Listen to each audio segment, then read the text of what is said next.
Let me bring in Parvinder Singh Sethi because there's another crucial aspect of today's debate that we've not yet touched upon. Parvinder Singh Sethi, why is Arvind Kejriwal writing a letter to Mr. Mohan Bhagwat?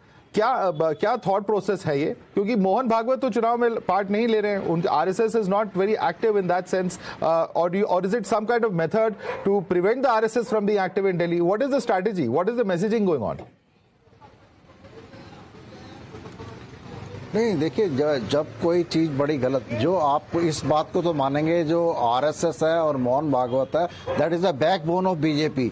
BJP को यहां तक लाने में RSS का बहुत बड़ा योगदान है और मोहन भागवत जी की डायरेक्शन के बिना कोई काम होता नहीं है। लेकिन अब जब से मोदी जी और अमित शाह जी आए हैं, उन्होंने कुछ मोहन भागवत जी को इग्नोर करने का काम किया। जिस प्रकार से उन्होंने अभी पीछे स्टेटमेंट दी थी कि राम मंदिर बनाने से कोई धार्मिक नेता नहीं हो जाता, उनका कहने का भाव ये था कि आप अगर आपके हाथ में देश की सत्ता है तो आप देश की डेवलपमेंट के लिए काम करिए, रोजगार के लिए काम करिए, शिक्षा के लिए काम करिए, स्वास्थ्य के लिए काम करिए और लोगों की, गरीब आदमी की, देश के अंतिम पंक्ति के व्यक्ति के उत्थान का काम कीजिए, ना कि अपने बड़े अमीर मित्रों को फायदा देने का काम कीजिए। इससे ये नजर आता है कि मोदी जी और अमित शाह जी ने मोहन भागवत जी को इग्नोर करने का काम किया है, तो उनको लेकिन वो आवाज उन्होंने उठाई है। इसी आवाज के चलते अरविंद केजरीवाल जी ने उनसे रिक्वेस्ट की थी कि आप इन और मुद्दों के ऊपर भी देखिए